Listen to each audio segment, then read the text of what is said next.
नमस्कार दोस्तों, आप देख रहे हैं वीर भारत समाचार। मैं अजमेर सिंह और आज हम पहुंचे हैं चंडीगढ़ प्रदेश बहुजन समाज पार्टी के कार्यालय में। देश में हो रहे ऐसे ऐसे कुकर्म और हम इनको किस तरीके से हम इनको बयान करें या कैसे हम कह सकते हैं कि देश की सुरक्षा और देश की रक्षा करने की जिम्मेवारी किसकी है और देश के नागरिकों की रक्षा सुरक्षा सिक्योरिटी देखनी किसकी जिम्मेवारी है।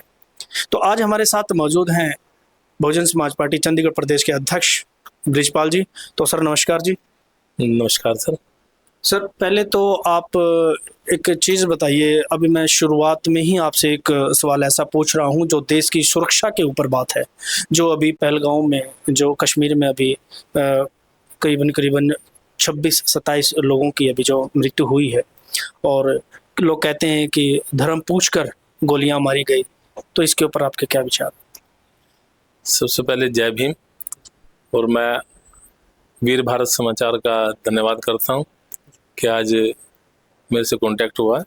सबसे पहले मैं जो पहलगांव में शहीद हुए बहुजन समाज पार्टी की ओर से उन्हें श्रद्धांजलि देता हूं और दुख व्यक्त करता हूं कि आगे आने वाले टाइम पे ऐसा हादसा इस देश के अंदर ना हो, और सरकार से अपील भी करता हूं कि इसके ऊपर बहुत अच्छी तरह ध्यान दें और दोबारा ऐसा हादसा ना हो।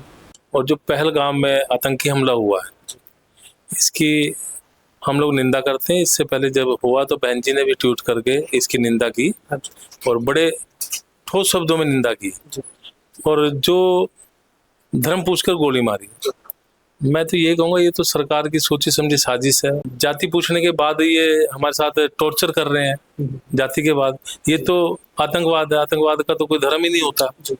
ये धर्म की बात कर रहे हैं। आतंकवाद का कोई धर्म नहीं है, इसमें ना कोई हिंदू है ना मुस्लिम है। आतंकवाद तो आतंकवाद है। ठीक है।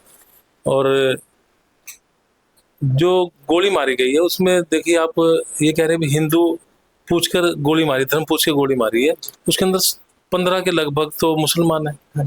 अगर धर्म पूछ के गोली मारते तो उन मुसलमानों क्यों मारते हैं? अच्छा, एक चीज और है इसके बीच में, एक नौजवान ने अपनी जान पर खेलकर लोगों की जान बचाने की कोशिश की और उसके बारे में देश की मीडिया का कोई किसी प्रकार का जिक्र नहीं होता। उस नौजवान के लिए कोई मीडिया बात नहीं उठाता। उस नौजवान के लिए किसी भी इस देश के राजनेता ने कोई बात नहीं रखी। क्या वो नौजवान जो है वो मुस्लिम है इसीलिए उसकी आवाज़ नहीं उठाई जा रही, या वो इस देश के नागरिक नहीं?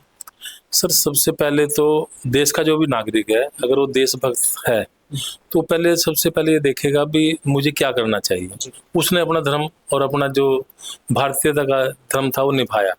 उसने अपनी जितनी भी हिम्मत थी उसने उन्हें आतंकवादियों से लड़ा और उन्हें बचाया। बचाने के बाद जो भी गोदी मीडिया के जो पत्रकार, जैसे तो सभी देशवासियों ने देखा जो चित्रा त्रिपाठी थी, उसने कैसे हिंदू मुसलमान इसे करने की कोशिश की। और वहाँ की जो पब्लिक थी उन्होंने जब उसका विरोध किया तो वहाँ से वो अपना कैमरा वगैरह लेके वहाँ से भगा दिया गया उसे। और तो आप इस घटना को कैसे देखते हो कि जैसे कि चित्रा जो है त्रिपाठी जी, उनको वहाँ से भगा दिया, वहाँ के लोगों ने भगा दिया, कश्मीर के लोगों ने भगा दिया, लेकिन देश के अंदर लोग कश्मीरी लोगों की तारीफ कर रहे हैं कि कैसे उन लोगों ने लोगों की मदद की है। एक लड़का था जिसने अपने कंधों के ऊपर लोगों को लटका कर उनकी जान बचाने की कोशिश की। सर देखिए, जो वहाँ के लोगों ने पूरा जो अपना उनका फर्ज था वो निभाया। और उसमें जो हमारी गोदी मीडिया है ये तो बार बार हिंदू मुस्लिम जो इस देश की राजनीति के अंदर आज आ चुका है। और इस देश के अंदर जितना भी नफरत फैलाने की कोशिश की जा रही है धर्म के आधार पे, जाति के आधार पे, ये पता नहीं कहाँ इस देश को लेके जाएगी। और जिस लड़के ने ये अपनी कंधे के ऊपर उठा के उन्हें बचाया, मैं तो ये चाहूंगा कि आज मीडिया अगर ये अपर कास्ट का लड़का होता, मुसलमान ना होता, तो शायद आज इसे देश का हीरो बना दिया होता। और मैं चाहूंगा कि गोदी मीडिया को इन्हें चाहिए या देश के लोगों को चाहिए भी उसे हीरो बनाए। और मैं तो ये कहूँगा उसे भारत रत्न देना चाहिए। ठीक है सर, देखिए जैसे आपने बात की है भारत रत्न की, कि जो भाई अभी शहीद हुआ है तो हम तो शहीद ही कहेंगे, क्योंकि वो एक इस देश का, भारत का नौजवान साथी था और अकेला था अपने घर में कमाने वाला। आज उसके घर परिवार को देखने वाला कोई नहीं है। और अच्छा, एक चीज़, चलो ये तो एक चीज़ है कि अभी पहलगांव में जो हमला हुआ, ये ठीक है, ये बड़ा गलत काम हुआ है और इसमें हिंदू मुस्लिम नहीं बांटना चाहिए।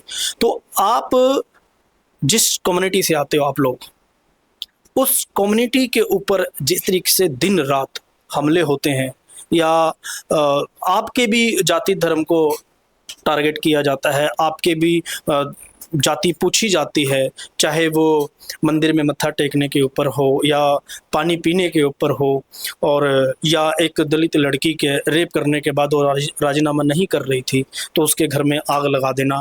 तो जो महिलाओं की अगर बात करें तो मैं आपसे एक बड़ी इंटरेस्टिंग और थोड़ा इतिहास में मैं आपको ले जाना चाहूँगा कि उसके अंदर जो एक नाम चल रहा है आजकल, सावित्री बाई। आप हमारे दर्शकों को बताइए कि ये सावित्री बाई फुले कौन है? सर, सबसे पहले तो जो आपने पूछा भी, आप जिस जाति से आते हैं उस जाति के साथ, सर, आतंकवाद और मनुवाद में दोनों में कोई अंतर नहीं है। आतंकवाद धर्म पूछ के, अभी देख रहे हैं आप, आतंकवाद ने धर्म पूछ के गोलियां मारी है, मनुवादी जाति पूछ कर मारते हैं। हमारे साथ भी यही हो रहा है इस देश के अंदर, जाति के आधार पे हमारे साथ टॉर्चर होता है। अभी जो आपने बताया लड़की के साथ हुआ, उसके विरोध करने पे, केस वापस ना लेने पे उसके घर के अंदर पूछ के गया, तो सरकार क्या कर रही है? ये सरकार का दायित्व बनता है। हम लोग किसी एक आदमी के खिलाफ नहीं है, हम तो सरकार के खिलाफ एजिटेशन करेंगे। अभी हम जो शुरू कर रहे हैं चंडीगढ़ के अंदर, चंडीगढ़ से हम शुरुआत करेंगे इसकी। हमारे नेता ने भी हमें ऑर्डर कर दिया तकरीबन, भाई आप इसके खिलाफ जो भी धरना प्रदर्शन है और जो भी हम भी करेंगे, अब शुरू कर रहे हैं। और जो आतंकवाद और मनुवाद, मैं तो ये चाहूंगा इस देश से दोनों ही चीज खत्म होनी चाहिए, इसका खात्मा जरूरी है। दूसरा आपने पूछा सावित्रीबाई फुले। सावित्रीबाई फुले जब देश के अंदर स्त्रियों को पढ़ने का अधिकार नहीं था और एक श्राप समझा जाता था, तब उसने, सावित्रीबाई फुले इस देश के अंदर पहली टीचर बनी। जो मनुवादी लोग हैं या हमारा जो इस देश का इतिहास बताया जाता है, वो ज्ञान की देवी सरस्वती देवी को बताया जाता है, पर हम लोग कहते हैं भी सावित्रीबाई फुले ज्ञान की देवी, क्योंकि इसका इतिहास भी पता है। हम लोग जानते हैं, जहां तक हम लोग पढ़ा हम लोगों ने, सावित्रीबाई फुले और सावित्रीबाई फुले को सरस्वती बता के इन्होंने प्रोड्यूस किया। और सावित्रीबाई फुले ने सबसे पहले इस देश के अंदर लड़कियों के लिए स्कूल खोला। जब सावित्रीबाई फुले के हस्बैंड ज्योतिबा फुले ने पढ़ाने की कोशिश की तो उनके खिलाफ भी घर से निकाल दिया गया। उनके पिताजी को कहा, भाई अगर ये लड़कियों को पढ़ाएंगे, क्योंकि ये अधर्म है और ये लड़कियों को पढ़ाएंगे तो इस देश के अंदर अधर्म फैलाएंगे, या तो पढ़ाना बंद कर दे या मेरे घर से बाहर निकल जाए। तो ज्योतिबा फुले ने और सावित्रीबाई फुले ने फैसला लिया और वो घर छोड़कर बाहर चले आए। और उन्होंने अपने टाइम पे लड़कियों के लिए स्कूल खोले, सबसे ज्यादा स्कूल खोले, जहाँ से ज्ञान का लड़कियों आज जो इतने बड़े पैमाने पे अंतरिक्ष में जा रही हैं, जहाज चला रही हैं, पायलट बन रही है, महिलाएं जितनी भी लोको पायलट हैं और जितने बड़े बड़े ऑफिसरों में अफसर बनी है, वो सब जो सावित्रीबाई फुले की देन है, ना कि सावित्रीबाई फुले की। अच्छा, इन्हीं के ऊपर जब आप ये बता रहे हो कि देश के अंदर सबसे पहले पढ़ी लिखी महिला और महिलाओं को शिक्षा का जो मार्ग खोला सावित्रीबाई फुले ने खोला, और आज जो महिलाएं देश की, आज चाहे राष्ट्रपति हों, प्रधानमंत्री हों, IAS IPS CS डायरेक्टर, कुछ भी अगर काम कर रही हैं महिलाएं, तो ये सावित्रीबाई फुले की आपकी ऐसी विचारधारा है। तो ये जो फिल्म आ रही थी फुले, इस फिल्म को क्यों बैन किया गया हिंदू महासभा की ओर से? सर, सबसे पहले देखिए आप, ये राजसत्ता जो है, राजसत्ता, ये उसका एक ताकत है, राजसत्ता की ताकत है। 52% जनसंख्या वाले लोग फुले की फिल्म को रोक सकते हैं, 3% वाले लोग, ब्राह्मण जो है 3% है इस देश के अंदर जो बताया जाता है। और जो OBC के लोग हैं, जो ज्योतिबा फुले OBC समाज से आते थे, उनके लोग 52% लोग हैं। इन 52% लोगों को सोचना चाहिए, समझना चाहिए सत्ता की ताकत क्या है। ये ब्राह्मण लोग जो हैं, मनुवादी लोग ये बता रहे हैं भाई हमारी ताकत राजसत्ता जो है, राजसत्ता ही सबसे बड़ी ताकत है।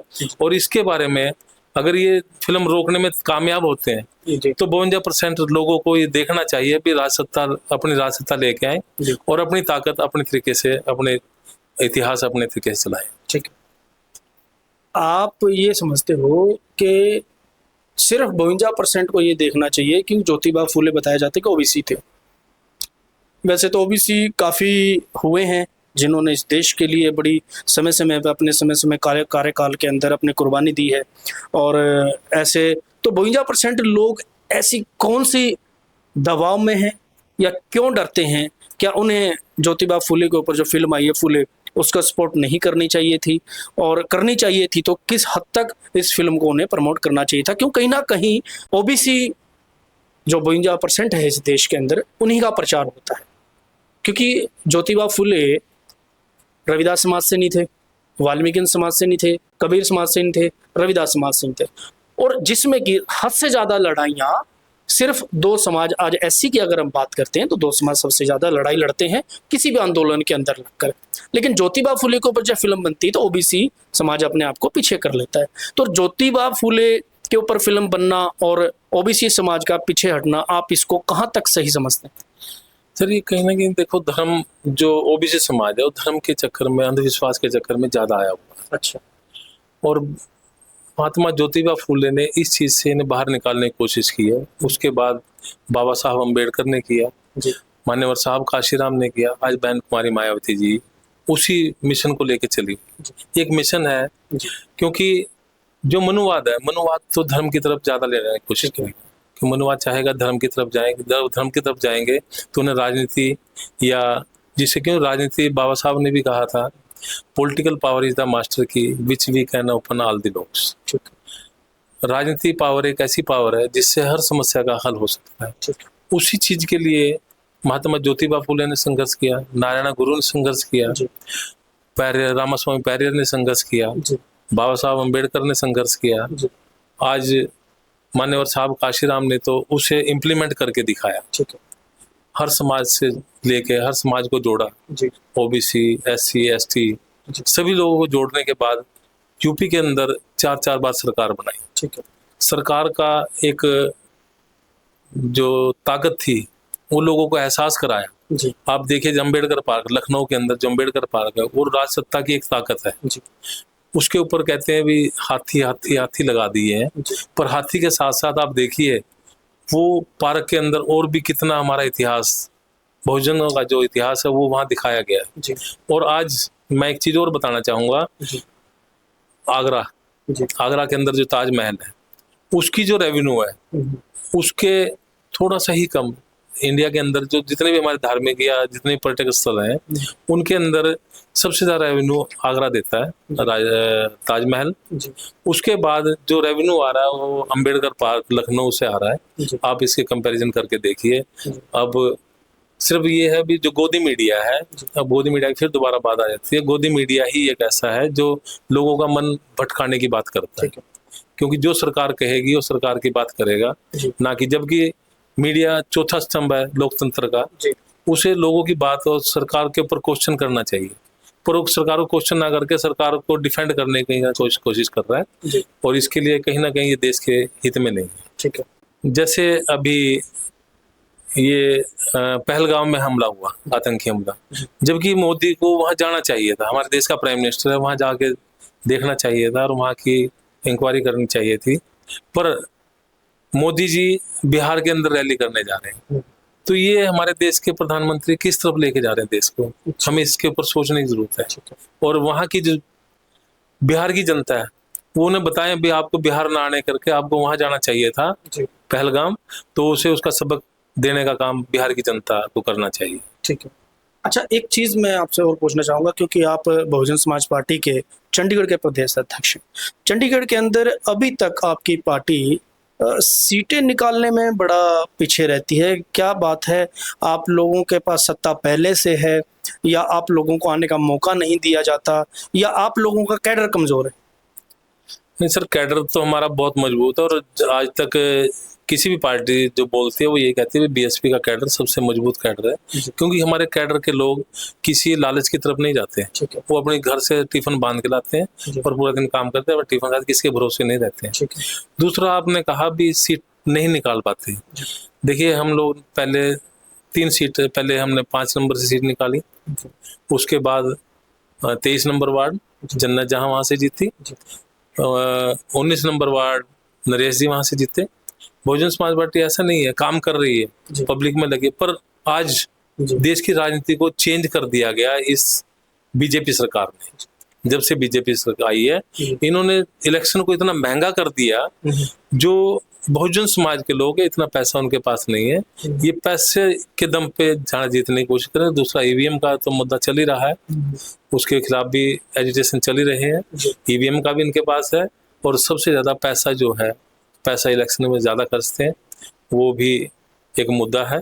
और हम लोग इस बार Bahujan Samaj party booth level पे काम कर रही है। हमारा ward committee, sector committee, booth कमेटियां तैयार होने पे जा रही हैं। हम लोग जल्दी चंडीगढ़ के जो मुद्दे हैं उन्हें भी उठाने की कोशिश करेंगे, और उनके ऊपर एजिटेशन जैसे भी होगा उस हिसाब से हम लोग। आपको क्या लगता है कि 14 के बाद जब भारतीय जनता पार्टी ने देश की कमान संभाली, देश तरक्की की तरफ जा रहा है, या आपको क्या लगता है इसके? सर, ये तो आप देख ही रहे हैं जी। मोदी जी कहते थे जिस देश का रुपया गिरता है जी। उस देश के प्राइम मिनिस्टर गिरा हुआ होता है, जी।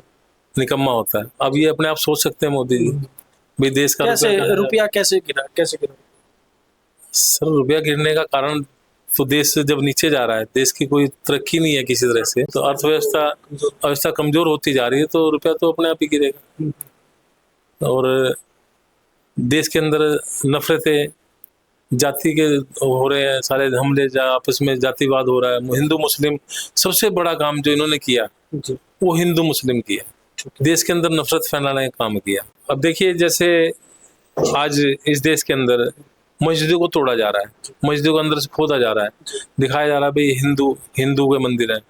अब उसमें आप अगर इतिहास भी देखा जाए तो वहां से बुद्ध निकल रहे हैं, बुद्ध निकल रहे हैं। ये बौद्धमय भारत था, बुद्ध की धरती है।